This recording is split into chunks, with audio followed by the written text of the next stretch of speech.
Bonjour, on va continuer dans cette série en langue française et nous avons déjà commencé donc 2 épisodes. Donc le primo, c'était une grande introduction de 20 minutes pour bien définir, pour délimiter un peu ce domaine donc des produits alimentaires ou des composantes alimentaires, et nous avons déjà donné une subdivision, une classification en groupes, les différents composants alimentaires en groupe.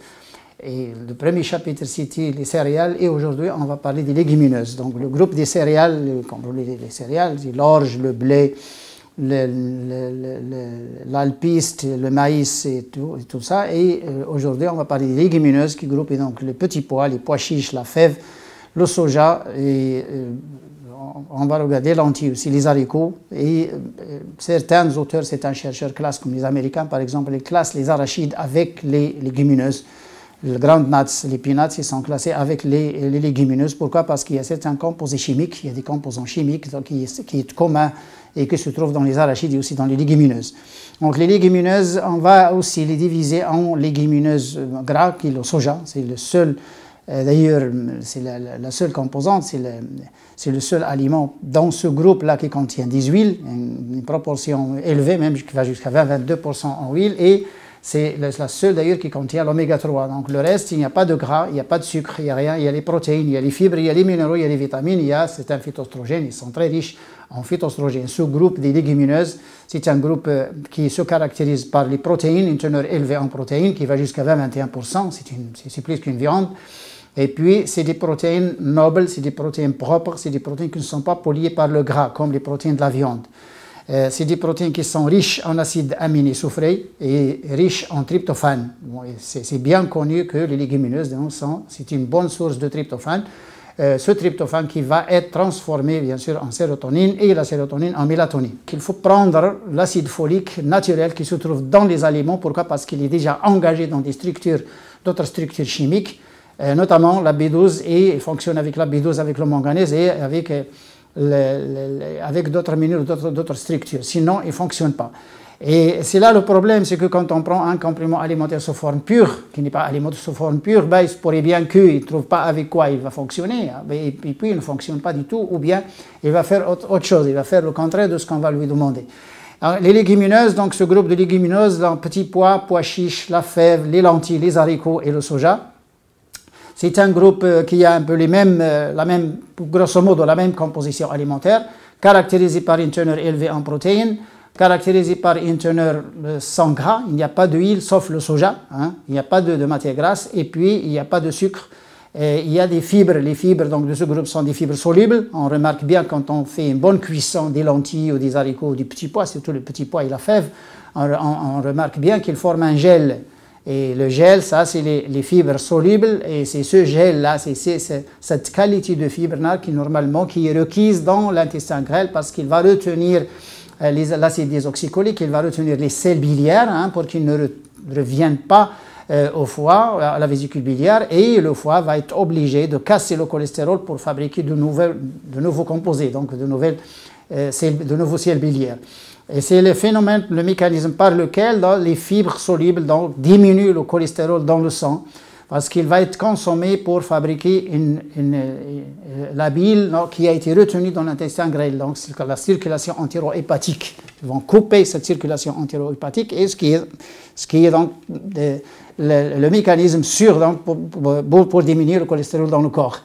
Les légumineuses sont caractérisées par une teneur élevée en protéines riches en tryptophane et certains acides aminés soufrés. C'est pourquoi d'ailleurs il y a des gens qui reprochent aux légumineuses qu'ils leur accordent des gaz dans l'intestin. Oui, il y a formation de gaz dans l'intestin. Oui, pourquoi? Parce qu'il y a un dégagement d'H2S, parce qu'il y a la dégradation des ponts disulfure. Notre protéolyse va générer donc l'H2S et l'ammoniac, qui va générer d'autres acides comme le CO2 et le CO.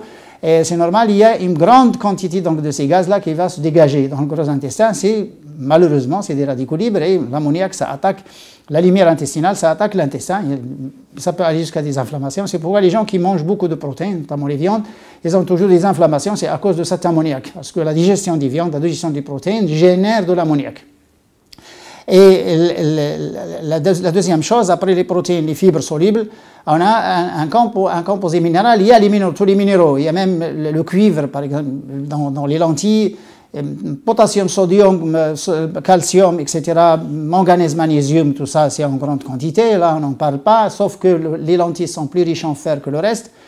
Et puis les haricots sont plus riches en potassium que le reste. Il y a les vitamines, on a la pyridoxine, la B6 et un peu de B1, B2, très peu. Et puis on a la vitamine K et la vitamine A aussi, surtout dans les petits pois. Donc le petit pois, il y a la lutéine, il y a certains flavonoïdes qui sont très importants. Il y a la lutéine et la zeaxanthine qui est très bonne pour les femmes parce que c'est un régulateur d'hormones. Et nous, on recommande les petits pois. Pour les femmes, c'est mieux que la fève. Dans nos pays maghrébins, on consomme beaucoup plus de fèves que de petits pois, mais le petit pois, il y a des soupes là, on prépare des soupes à partir de cette fève, et le petit pois pour les femmes est mieux que la fève. Et le tout est mieux pour la femme, encore beaucoup plus que l'homme. Pourquoi? Parce que c'est des oestrogéniques, hein, c'est des composés phytoestrogéniques, on a des phytochemicals, les composés phytochimiques qui régulent les hormones chez la femme. Et chez l'homme aussi, mais la femme, le système hormonal est beaucoup plus fort que l'homme. Donc, et normalement, le régime alimentaire de la femme doit comprendre les légumineuses qu'ils choisissent, hein, le petit pois, la fève, les lentilles, les haricots, le soja, je ne sais pas, hein, qu'ils choisissent. Mais il faut qu'ils aient un apport journalier en légumineuses pour qu'ils aient ces composants qui sont très importants, notamment les phytoestrogènes, enfin les fibres, hein, les phytoestrogènes et les stérols. Ce groupe est caractérisé aussi par un minéral. Nous avons déjà parlé du chrome, le facteur GTF, le chrome pour les céréales, et aujourd'hui on va parler molybdène. Et le molybdène, c'est le cofacteur de la sulfitoxydase, donc il va détoxifier le foie, hein, il va rejeter les composés soufrés. Et la sulfitoxydase est catalysée par le molybdène. Sans le molybdène, il ne fonctionne pas. Et on a beaucoup d'intoxications par les composés soufrés, notamment la fumée des voitures, et puis on a les fertilisants des agriculteurs, on a les antifongiques qui sont utilisés par les industriels, hein, comme d'ailleurs l'anhydride sulfureux est très utilisé comme pour la fumigation des entrepôts frigorifiques, là où on stocke les fruits et les légumes.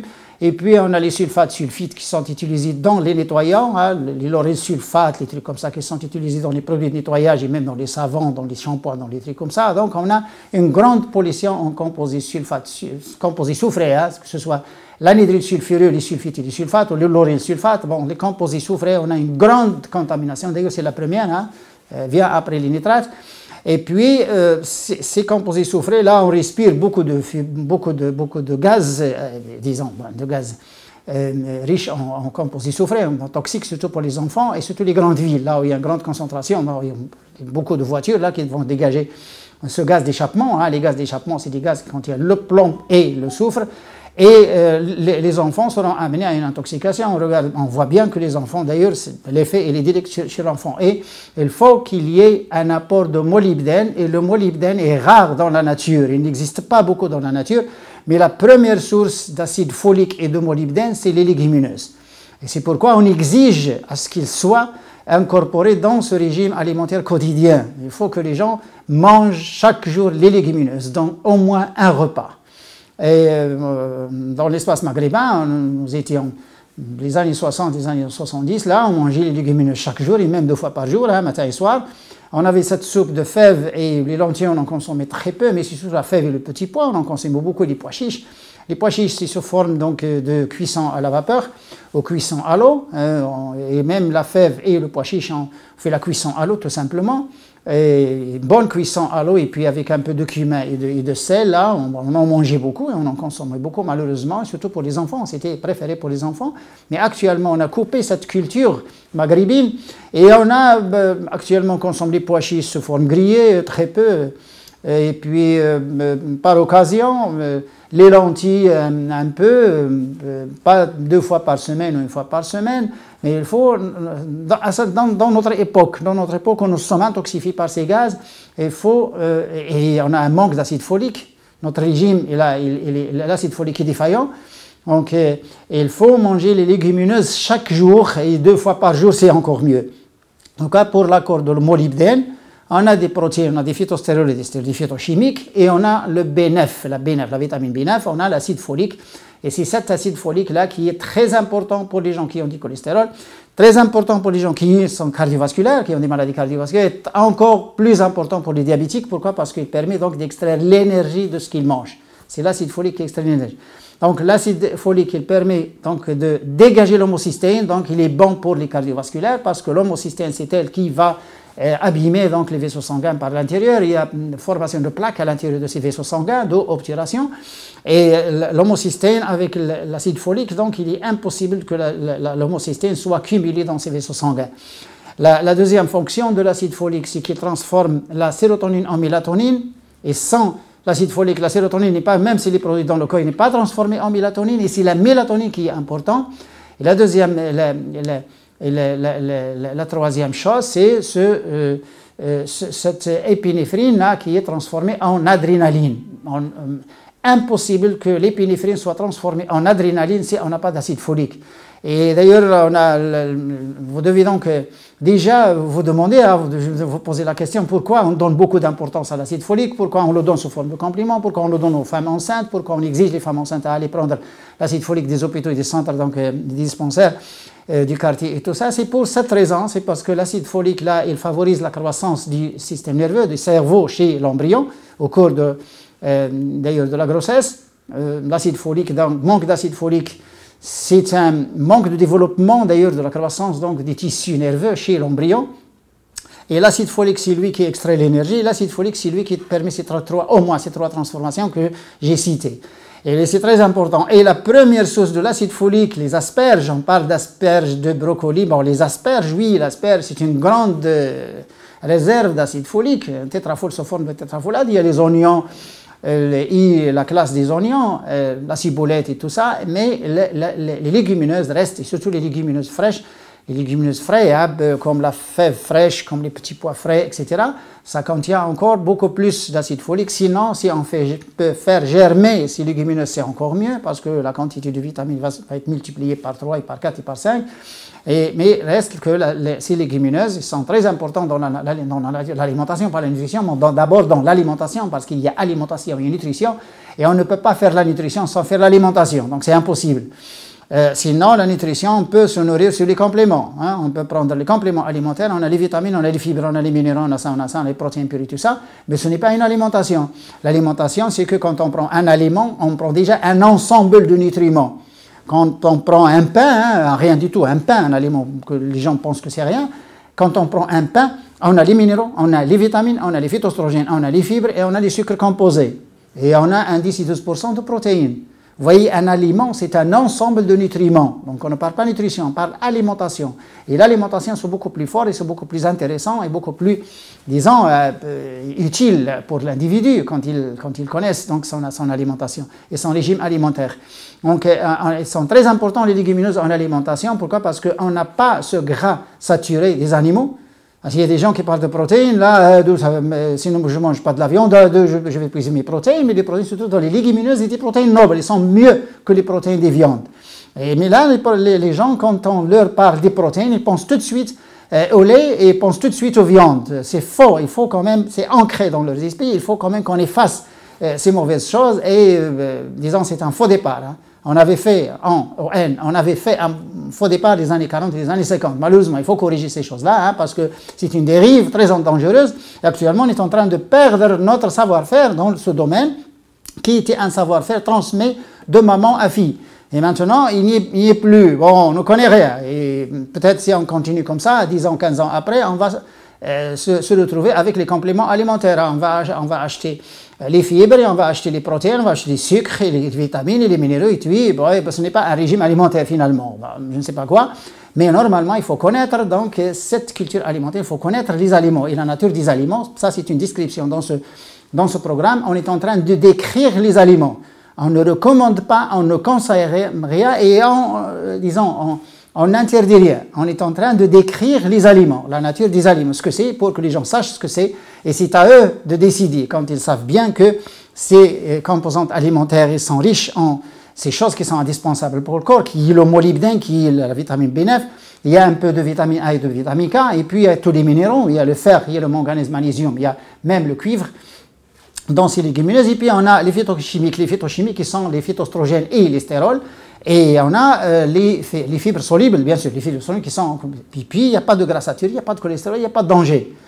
Sauf que la teneur élevée en potassium, lorsqu'on parlera donc des maladies, on va interdire les légumineuses dans une phase bien déterminée pour les gens qui ont des problèmes de l'insuffisance rénale. Dans le cas de l'insuffisance rénale, là, dans une période bien déterminée, on n'interdit pas le potassium toute la vie, mais pendant les gens avant d'arriver aux dialyses. Quand ils arrivent à la dialyse, ça c'est fini, c'est déjà, ils peuvent manger le potassium, pas de problème. Mais là, une phase bien précise, là où on interdit le potassium. C'est les légumineuses, bien sûr, et c'est les fruits secs. Bien sûr, il y a certains légumes qui sont riches en potassium. Enfin, tous les végétaux sont riches en potassium. Et tout ce qui existe sur la Terre, c'est riche en potassium et c'est carencé en sodium. Mais les choses qui sont fabriquées par l'homme, ils sont riches en sodium, ils sont carencés en potassium. Pourquoi? Parce qu'on ajoute le sel. Malheureusement, on ajoute le sodium. Et on ajoute le sel en quantité énorme. Même le pain actuellement, on ajoute du sel. Et vous voyez, les légumineuses, ils ont la même composition. Le soja, il y a quelques petits éléments qu'il faut quand même, disons, couronner ça. Hein. Les informations clés, c'est que la fève, par exemple, quand il y a la tyramine, enfin, qui est une lectine dangereuse, hein, il contient la tyramine, et la tyramine là, il cause une anémie hémolytique chez certains enfants, hein, c'est ce qu'on appelle le favisme. Donc, les gens qui sont sensibles à ça, il faut qu'ils fassent attention quand ils ont, surtout les femmes, quand ils voient que l'enfant, si jamais il consomme la fève et il voit que son état ça ne va pas, il faut qu'ils fassent une analyse tout de suite. Un bilan sanguin, pourquoi? Parce qu'il y a des enfants qui ont un favisme, et on a ce favisme et maintenant, et ça augmente, le favisme augmente dans ces pays de l'Afrique du Nord, hein, ces pays maghrébins, on a le favisme qui augmente. Et la tyramine, là, qui cause ce problème de favisme, et on a le génistène, un isoflavone qui se trouve dans le soja. Nous ne sommes pas des pays du soja, les pays maghrébins ne sont pas des pays du soja, nous sommes des pays de la fève et du pois chiche. Ces deux pays-là, normalement, c'est la fève et le pois chiche, normalement, qui doit être consommé dans ces pays, qui étaient consommés. Pourquoi? Parce qu'on en produit beaucoup, parce qu'on en a des choses locales, et puis c'est notre culture alimentaire, c'est nos habitudes alimentaires. Donc le génistène qui existe dans le soja, qui est un isoflavone nocif, qui est un peu dangereux pour les gens qui ont la thyroïde, les gens des problèmes qui souffrent donc de la thyroïde. Mais à part ça, à part le favisme et le génistène qui existe dans le soja, là, qui gêne un peu les gens de la thyroïde, le reste est bon. Bon, c'est des choses, il n'y a pas de contre-indication, c'est un aliment, les gens qui le mangent 2 fois par jour, il n'y a pas de problème, et surtout pour les enfants, j'insiste beaucoup, les enfants et les femmes enceintes. Les enfants et les femmes enceintes, pourquoi? Parce que l'apport en acide folique, normalement, est obligatoire pour ces deux catégories. Donc, à une autre fois, on va s'arrêter là, et à une autre fois, et au revoir.